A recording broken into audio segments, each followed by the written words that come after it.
Student good morning. आज आप लोगों के लिए महत्वपूर्ण fact 4 days 1 July 2 July 3 and 4 जुलाई के महत्वपूर्ण करंट जीके के फैक्ट लेकर आया हूं और आप प्लीज़ वीडियो को पूरा देखें। ये ध्यान दीजिए, आप वीडियो को अगर पूरा देखेंगे तो आप लोगों को बड़ा इंटरेस्ट आएगा। इसमें बहुत ही ज़्यादा इम्पोर्टेंट फैक्ट मैं लेके आया हूँ और कई महत्वपूर्ण जानकारियाँ भी हैं और ये मेरा वादा है कि 15 या 20 मिनट के वीडियो में आपको 101% यहीं पर तैयार हो जाएंगे बहुत सारा मैटर। चलो तो हम देखते हैं। हमारा मैटर है राष्ट्रीय चिकित्सक दिवस, नेशनल डॉक्टर डे। राष्ट्रीय चिकित्सक दिवस कब मनाया जाता है, क्वेश्चन आएगा तो आप याद रखेंगे 1 जुलाई को। इसको मनाता कौन है? इंडियन मेडिकल एसोसिएशन द्वारा मनाया जाता है। अब ये किसके जन्म दिवस को राष्ट्रीय चिकित्सक दिवस के रूप में मनाते हैं? तो वीसी रॉय, विधान चंद्र रॉय, जिनका जन्म 1 जुलाई 1882 1882 को बिहार के पटना में हुआ था और इन्होंने कलकत्ता मेडिकल कॉलेज से इन्होंने चिकित्सा की पढ़ाई की थी। बाद में ये पश्चिम बंगाल के दूसरे चिकित्सक बनने के बाद में पश्चिम बंगाल के दूसरे सीएम भी बने, पश्चिम बंगाल के दूसरे मुख्यमंत्री भी रहे और 1961 में इनको भारत रत्न भी दिया गया। 1961 में भारत रत्न भी दिया गया और इनकी मृत्यु 1 जुलाई के दिन ही 1962 में हुई थी। तो 1 जुलाई को विधान चंद्र रॉय वीसी रॉय का जन्म दिवस राष्ट्रीय चिकित्सा दिवस के रूप में, नेशनल डॉक्टर डे के रूप में मनाया जाता है। अब इसकी थीम है इस दिवस की कोविड-19 को कम किया जाए। ठीक है, इस दिवस की थीम आप याद रखेंगे। 1 जुलाई को डॉक्टर दिवस याद हो गया सभी लोगों को। विधान चंद्र रॉय का जन्म दिवस चिकित्सक दिवस के रूप में मनाया जाता है। अभी हाल में ही हमने राष्ट्रीय सांख्यिकी दिवस भी मनाया था, सभी लोगों को याद होगा। 29 जून को पीसी महालनोबिस का जन्म दिवस मनाया था। पीसी महालनोबिस का, इसका मैं एक आपको अलग से वीडियो बना दूंगा कि किसका जन्म दिवस किस रूप में मनाया जाता है। जैसे स्वामी विवेकानंद का जन्म दिवस 12 जनवरी को राष्ट्रीय युवा दिवस के रूप में, 13 फरवरी को सरोजनी नायडू का जन्म दिवस राष्ट्रीय महिला दिवस के रूप में, 29 अगस्त को मेजर ध्यानचंद का जन्म दिवस राष्ट्रीय खेल दिवस के रूप में। और भी कई ऐसे दिवस हैं जो किस महान व्यक्ति के जन्म दिवस को किस रूप में मनाया जाता है, इसका मैं अलग से आपको वीडियो बना देंगे, आप उसको भी याद कर लेना। और यहाँ पर याद हो जाएगा राष्ट्रीय चिकित्सा दिवस 1 जुलाई। इतनी आपको जानकारी मिली इस क्वेश्चन से। एसबीआई का स्थापना दिवस, अब ध्यान रखना, SBI states bank of India, SBI state bank of India, RBI नहीं है, रिजर्व बैंक ऑफ इंडिया नहीं है बेटा, एसबीआई। तो एसबीआई की स्थापना 1 जुलाई 1955 को हुई थी, इसीलिए 1 जुलाई को आप याद रखेंगे एसबीआई का स्थापना दिवस मनाया जाता है। एसबीआई का पुराना नाम इंपीरियल बैंक ऑफ इंडिया था। क्या था? Imperial bank of India. Imperial bank of India की स्थापना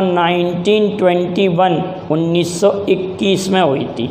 उसी समय आप लोगों को मालूम होगा कि सिंधु घाटी सभ्यता का पहला स्थल हड़प्पा खोजा गया था 1921 में। 1922 में मोहनजोदाड़ो की खोज हुई थी। ठीक है, क्लियर है ना। 1921 में इंपीरियल बैंक ऑफ इंडिया की स्थापना भी हुई थी और हड़प्पा की खोज भी हुई थी। इतनी बात क्लियर। तो एसबीआई का स्थापना दिवस भी 1 जुलाई को। अब आ रहा है जीएसटी दिवस। जीएसटी दिवस भी आप कहेंगे सर 1 जुलाई को मनाया जाता है। क्यों मनाया जाता है? 1 जुलाई 2017 2017 से भारत में जीएसटी लागू हुआ था। एक देश एक कर का नारा लगाया गया था इसके लिए और पहला देश फ्रांस था जिसने 1954 में जीएसटी लागू किया था। आज जीएसटी पर अन्य आप बातें बाद में देखेंगे। जीएसटी दिवस भी 1 जुलाई को। 3 दिवस हो गए।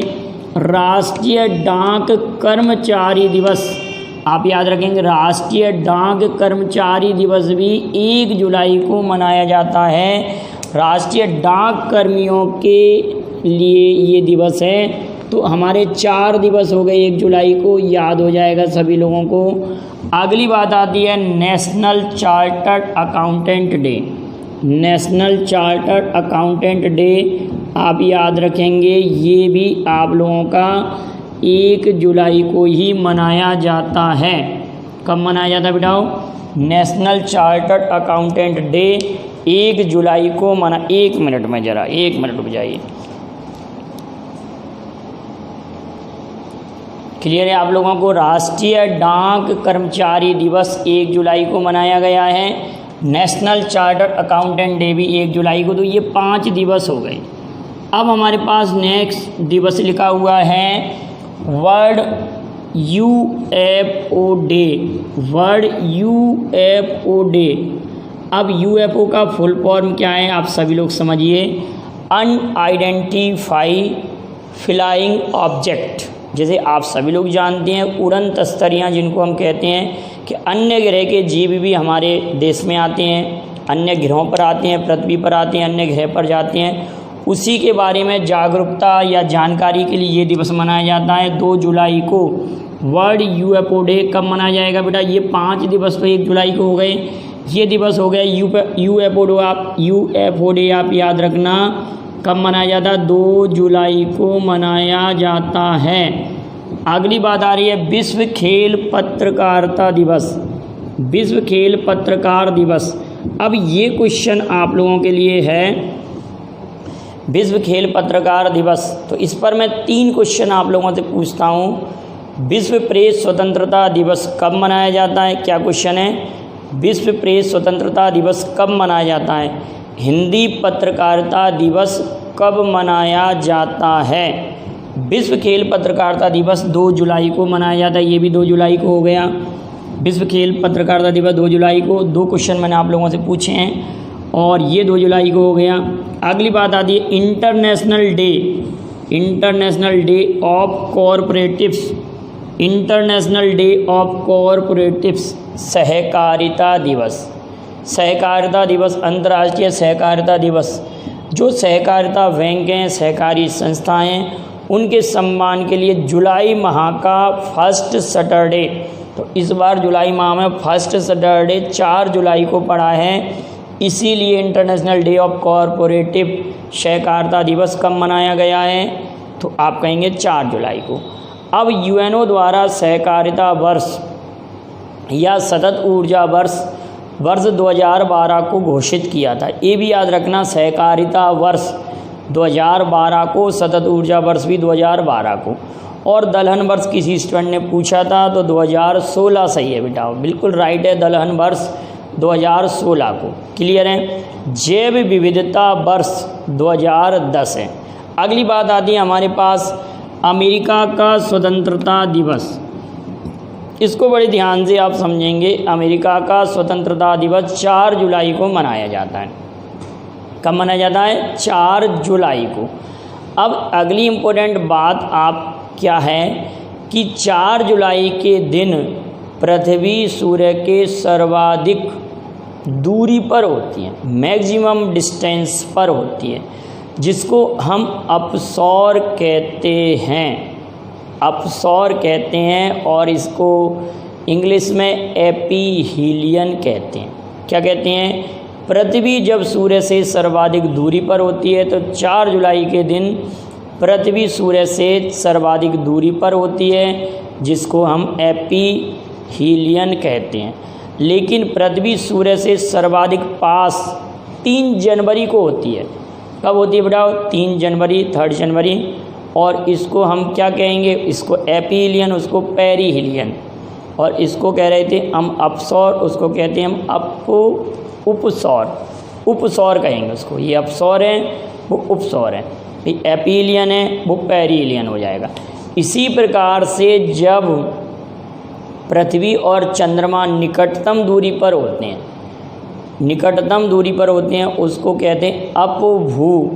अधिकतम दूरी को क्या कहेंगे? अपभू। आम अधिकतम में आ शब्द आएगा और मिनिमम दूरी को उपभू कहेंगे, और उसको अपोजी और पेरिजी। अपोजी मतलब अधिकतम दूरी और पेरिजी माने न्यूनतम दूरी। ठीक है, तो 4 जुलाई को ये 4 बातें आप याद रखेंगे। क्या क्या? उपसौर अपसौर, उपभू अपभू। ठीक है, इंग्लिश नाम क्या है इनके? इंग्लिश में हेलियन मतलब हम किसको कहते हैं? सूर्य को। एपीलियन, पेरिहिलियन, अपोजी और पेरिजी। इतनी बात याद रखेंगे। तो ये सब जानकारी मैं कह रहा था आप लोगों के लिए इम्पोर्टेंट जानकारी है तो इसको आप याद रखेंगे। अमेरिका का स्वतंत्रता दिवस कब मनाया जाता है? तो 4 जुलाई को। चलिए अगली बात देखते हैं। 4 जुलाई को अमेरिका का स्वतंत्रता दिवस। यूएनओ के जिनेवा कार्यालय में, देखिए इसको भी बड़े ध्यान से समझना, यूएनओ के जिनेवा में स्थित जितने भी कार्यालय हैं, यूएनओ के जिनेवा में स्थित जितने भी कार्यालय हैं, लगभग 25 संस्थाओं के कार्यालय हैं, तो उसका स्थायी प्रतिनिधि किसको नियुक्त किया गया है? तो इंद्रमणि पांडे। इंद्र से याद हो जाएगा, इंद्रमणि पांडे ऋग्वैदिक कालीन देवता भी थे, इंद्रमणि पांडे याद हो जाएगा। लेकिन बेटा यूएनओ के जो मुख्य कार्यालय या यूएनओ के स्थायी प्रतिनिधि भारत के कौन है? तो पहले तो सैयद अकबरुद्दीन थे, लेकिन टीएस तिरुमूर्ति बनाए गए हैं। अभी पहले मैंने पढ़ाया था, इससे पहले चर्चा में थे टीएस तिरुमूर्ति। तो यूएनओ के मुख्य स्थायी प्रतिनिधि मतलब न्यूयॉर्क कार्यालय के और अन्य कार्यालयों के जितने भी हैं उनके ये टीएस तिरुमूर्ति हैं। लेकिन इंद्रमणि पांडे किसके हैं? जिनेवा कार्यालय के। ये बात याद रखेंगे। और वोल्कान बोरकिज, ये जो टर्की देश के हैं, वोल्कान बोरकिज ये जो टर्की देश के हैं, अभी हाल में ही 75वें महासभा अधिवेशन के अध्यक्ष नियुक्त किया गया। इनको 75वें अधिवेशन का अध्यक्ष नियुक्त किया गया, 75 अधिवेशन का। और एंटोनियो गुटेरस पुर्तगाल की राजधानी लिस्बन है, ये वर्तमान में यूएनओ के महासचिव हैं और 90 महासचिव हैं। यूएनओ के बारे में और भी कई जानकारियाँ यहाँ पर लिखी हुई हैं। यूएनओ का अस्थाई सदस्य 8वीं बार भारत बना है। यूएनओ का अस्थाई सदस्य मतलब किसमें? सुरक्षा परिषद में। ठीक है, और अगस्त 2021 में उसकी अध्यक्षता भी करेगा। ठीक है, यूएनओ दिवस 24 अक्टूबर को, नेशनल फूड डे भी 24 अक्टूबर को, और पोलियो दिवस भी 24 अक्टूबर को मनाया जाता है। 3 दिवस हो गए। अब आप ये कमेंट करके जवाब भेजेंगे कि इंटरनेशनल फूड डे कब मनाया जाता है। नेशनल फूड डे तो कब? 24 अक्टूबर हो गया। के शैलजा केरल की जो स्वास्थ्य मंत्री हैं, कोविड-19 के लिए इन्होंने कार्य किया, तब यूएनओ ने इन्हें सम्मानित किया। कहाँ के स्वास्थ्य मंत्री हैं? के शैलजा, केरल के स्वास्थ्य मंत्री। अगली बात आ रही है नीमू अभी हाल में ही चर्चा में था, जो कि लद्दाख में स्थित सैनिक बेस कैंप है। इसमें अभी नरेंद्र मोदी जी ने सैनिकों को संबोधित किया था। नीमू याद रखना। और गलवान घाटी भी चर्चा में आई थी, जहाँ पर सैनिकों की झड़प हुई थी, हमारे 20 सैनिक शहीद हो गए थे। ठीक है, क्लियर है। नीमू मिलिट्री बेस में नरेंद्र मोदी जी ने संबोधित किया था। ये 20वां फैक्ट है, लेकिन यहीं लिखा हुआ है, मैं इसको यहीं क्लियर करा दे रहा हूँ। विदेशी मुद्रा भंडार में हमारा इंडिया 5वें स्थान पर है। विदेशी मुद्रा भंडार माने विदेशी रुपया या विदेशी जो पूंजी है, उसमें हमारा इंडिया का कौन सा प्लेस है? 5th place. और मछली उत्पादन में अभी हाल में ही एक रिपोर्ट आई है, उसमें भी इंडिया का 3rd प्लेस है। मछली उत्पादन में 3rd प्लेस है। और ई कचरा उत्पादन में इंडिया का कौन सा प्लेस है? लेकिन चाइना 1st पर है। ई कचरा और मछली उत्पादन में भी चाइना 1st है। इंडिया का प्लेस आपको कमेंट करना है ई कचरा उत्पादन में। क्लियर है बेटाओ? ये बातें कि यहाँ तक बिल्कुल क्लियर हो गया होगा आप लोगों को। अगला लिखा हुआ है निगार जौहर पाकिस्तान में पहली महिला लेफ्टिनेंट गवर्नर है। ये सर्जन के रूप में वहाँ पर गवर्नर नियुक्त हुई हैं। लेफ्टिनेंट गवर्नर आप सभी लोग जानते हैं, पाकिस्तान की राष्ट्रीय नदी सिंधु है। और पाकिस्तान के पहले प्रधानमंत्री कौन थे? आप कमेंट करिएगा। ये वही थे जो भारत में एक मंत्री भी पद पर रह चुके थे, भारत के मंत्री पद भी संभाला था उन्होंने, और पाकिस्तान के पहले प्रधानमंत्री भी बने थे। अगली इम्पोर्टेंट बात है कि पाकिस्तान में एक ट्रांसजेंडर को यूएन में प्रतिनिधि के रूप में नियुक्त किया गया है, तो उनका नाम क्या है? आयशा मुगल, आयशा मुगल, ठीक है। और वर्तमान में पाकिस्तान के सैनिक प्रमुख है जनरल कमर जावेद बाजवा, जनरल कमर जावेद बाजवा, याद रखेंगे। अगला इम्पोर्टेंट फैक्ट है पौधे लगाओ पर्यावरण बचाओ अभियान।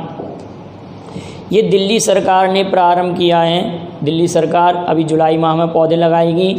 और access corona app, plasma bank, Asian game first time, access corona app भी दिल्ली ने, 5T आप लोगों को मालूम है, शील्ड अभियान, 5T अभियान, ठीक है। ये किसने प्रारंभ किया था? दिल्ली सरकार ने। पहला प्लाज्मा बैंक कहाँ बनेगा? दिल्ली में। लेकिन प्लाज्मा थेरेपी का उपयोग करने वाला पहला राज्य कौन सा था? वो था केरल। और पहला संस्थान Kings George medical college Lucknow में था। तो पहला प्लाज्मा बैंक कहाँ बन रहा है? दिल्ली में। अनिल बैजल आप सभी लोग जानते हैं, लेफ्टिनेंट जनरल, मतलब क्या कह सकते हैं उनको? क्या कह सकते हैं? उपराज्यपाल। कौन है? अनिल बैजल। पहले एशियाई खेल नई दिल्ली में हुए थे और भारत में एशियाई खेल 2 बार हुए हैं और दोनों ही नई दिल्ली में आयोजित हुए हैं। और पहले एशियाई खेल तो 1951 में हुए थे। उगता सूरज एशियाई खेलों का प्रतीक चिन्ह है।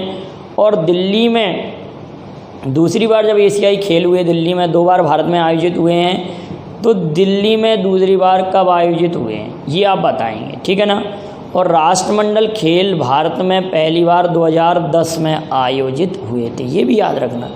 राष्ट्रमंडल खेल भारत में पहली बार 2010 में आयोजित हुए थे, ठीक है। अगला है Commonwealth short story prize. Asia क्षेत्र का किसको मिला है? कृतिका। इनकी कृति अच्छी थी, कृति मतलब इन्होंने एक रचना की है, कृतिका, ऐसे याद रख लेंगे। कृतिका पांडे कहाँ की हैं? झारखंड की। Great India T and snacks, इन्होंने पुस्तक या जो भी रचना की है उस पर इनको मिला है Commonwealth short story prize, Kritika Pandey. याद रखना, बहुत इंपॉर्टेंट नाम है, इसको आप अच्छे से याद रखेंगे। ई ग्रंथालय प्रारंभ करने वाला, ई ग्रंथालय मतलब ई लाइब्रेरी प्रारंभ करने वाला राज्य। और देखिए ये वही राज्य है जहाँ पर अभी हाल में ही लाइकेन पार्क बना है। लाइकेन क्या होते हैं आप इनके बारे में लिख कर भेजेंगे। पिथौरागढ़ के मुंशियारी में बना है और जिसकी समर कैपिटल गरसैंण है। त्रिवेंद्र सिंह रावत यहाँ के CM हैं और गवर्नर है बेबी रानी मौर्य। बेबी रानी मौर्य गवर्नर है। इतनी बातें आप याद रखेंगे। एंटी ड्रग कैंपेन का ब्रांड एम्बेसडर संजय दत्त को चुना गया था। यहाँ पर दृष्टि पोर्टल, संपर्क दीदी मोबाइल ऐप भी लॉन्च किया था। स्वच्छ भारत का ब्रांड एम्बेसडर इस राज्य ने अक्षय कुमार को बनाया था। जिम कॉर्बेट नेशनल पार्क भी है यहाँ पर। जिम कॉर्बेट जो भारत का पहला नेशनल पार्क है और रामगंगा नदी उस जिम कॉर्बेट नेशनल पार्क से गुजरती है। ये कई बार क्वेश्चन आया है कि जिम कॉर्बेट नेशनल पार्क से कौन सी रिवर पास होती है। और जिम कॉर्बेट नेशनल पार्क में क्वारंटाइन सुविधा उपलब्ध कराई थी, उनको सैनिटाइज और क्वारंटाइन किया गया था, जानवरों को भी, क्योंकि ऐसा चर्चा में आया था कि अमेरिका में किसी बाघ को भी कोविड-19 या कोरोना महामारी से पीड़ित हो गया था। तो ये पहला नेशनल पार्क बना था भारत का जिम कॉर्बेट, वैसे भी, और क्वारंटाइन सुविधा देने वाला भी नेशनल पार्क पहला था। तो ये राज्य अब तो आपको याद आ गया होगा कि ये राज्य उत्तराखंड है। राज्य कौन सा? उत्तराखंड। तो ऐसे आप लोग क्या करेंगे कि एक एक टॉपिक पर एक एक राज्य का अलग से नोट कर लेंगे कि क्या क्या यहाँ पर इम्पोर्टेंट घटनाएं करंट में हुई हैं और कभी नहीं भूलेंगे। वाई मैप आप याद करेंगे, मैप के थ्रू याद करेंगे उत्तराखंड कहाँ पर है, क्या उसकी स्थिति है, कौन कौन सी सीमा उससे लगती हैं, कब ये राज्य बना था। इस तरह से बेटा GS पढ़ना है हमको, ऐसे नहीं कि पॉइंट रट के काम चल जाएगा। अभी हमारी मजबूरी है कि कम समय हमारे पास रहता है, इसलिए आपको इस प्रकार से पढ़ाया जाता है। क्लियर है ना बेटाओ? आगे हम बढ़ते हैं। तो ये राज्य ई ग्रंथालय या ई लाइब्रेरी प्रारंभ करने वाला राज्य उत्तराखंड। अच्छा, ई पंचायत पुरस्कार आप लोगों को मालूम होगा, अभी हाल में ही ई पंचायत पुरस्कार हिमाचल प्रदेश को मिला है, हिमाचल प्रदेश को मिला है। क्लियर है? न्यूजीलैंड जीएनएस साइंस शोधकर्ताओं ने क्या किया है, न्यूजीलैंड के जीएनएस साइंस शोधकर्ताओं ने 2017 में ही आप लोगों को मालूम होगा, लेकिन अभी ये हाल में ही चर्चा में था, जीलैंडिया। जीलैंडिया क्या है? 8वां महाद्वीप। 7 महाद्वीपों को तो आप जानते हैं, ये 8वें महाद्वीप की अभी चर्चा है कि ये डूब चुका है। ये महाद्वीप भी था एक जीलैंडिया, इसके बारे में अभी हाल में ही आप लोगों ने नाम में सुना होगा।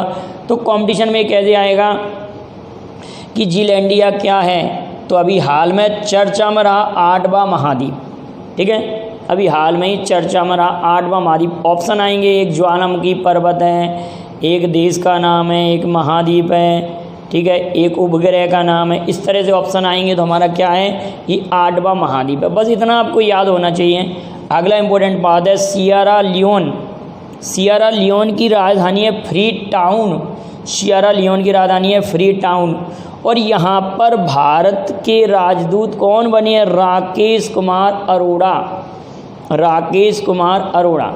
अच्छा, एक मैंने संतोष झा नाम लिखा है, संतोष झा से कुछ याद आ रहा होगा, मैंने आपको बताया था संतोष ट्रॉफी जब वीडियो बनाया था। संतोष ट्रॉफी फुटबॉल से संबंधित है और फुटबॉल में 108वीं रैंकिंग फीफा में किसको मिली है? इंडिया को। लेकिन फर्स्ट रैंक पर था बेल्जियम। तो ये संतोष झा से आपको बेल्जियम नाम याद आ रहा होगा, ये बेल्जियम में भारत के राजदूत नियुक्त हुए। ऐसे कोई ट्रिक बनाइए। और रवीश कुमार फिनलैंड में, आप याद रखना, बार बार मैं बता रहा हूँ, ये रवीश कुमार वो नहीं है जो पत्रकार हैं एनडीटीवी के, ये अलग हैं। ये एक आईएफएस ऑफिसर हैं, इंडियन फॉरेन सर्विस के ऑफिसर हैं रवीश कुमार, जो कि नियुक्त हुए हैं कहाँ पर? फिनलैंड में भारत के राजदूत। गायत्री कुमार का नाम तो याद आ ही रहा होगा आप लोगों को, ब्रिटेन में उच्चायुक्त। और कई बार मैं बता चुका हूँ उच्चायुक्त कौन होते हैं और राजदूत कौन होते हैं।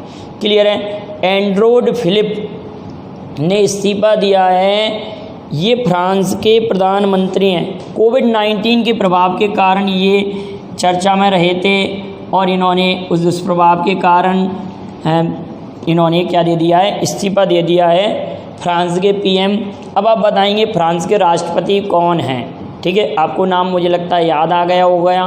बियारित्ज शहर जो फ्रांस का था, बियारित्ज शहर, उसमें एक मीटिंग हुई थी, उस समय वो चर्चा में रहे थे। सरोज खान का नाम आपने सुना होगा भी हाल में ही, कोरियोग्राफर और डांसिंग टीचर कह सकते हैं, ये डांस सिखाती हैं, उनको डांस कैसा स्टेप होना चाहिए।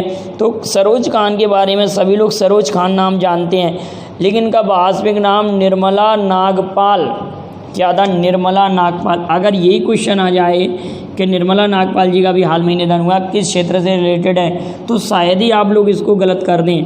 ठीक है, और इन्होंने लास्ट फिल्म थी इन्होंने जिसमें इन्होंने कोरियोग्राफी की थी कलंक।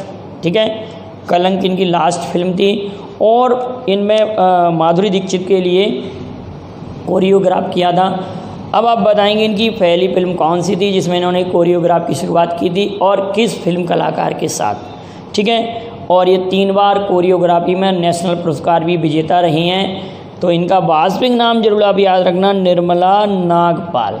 तो जैसा मैंने आपसे कहा था कि बहुत ही इंपॉर्टेंट फैक्ट हैं, इन फैक्टों को आप तैयार कीजिए और वीडियो अगर पसंद आया हो तो लाइक और दोस्तों में शेयर कीजिए। Thank you very much. जय हिंद, जय भारत।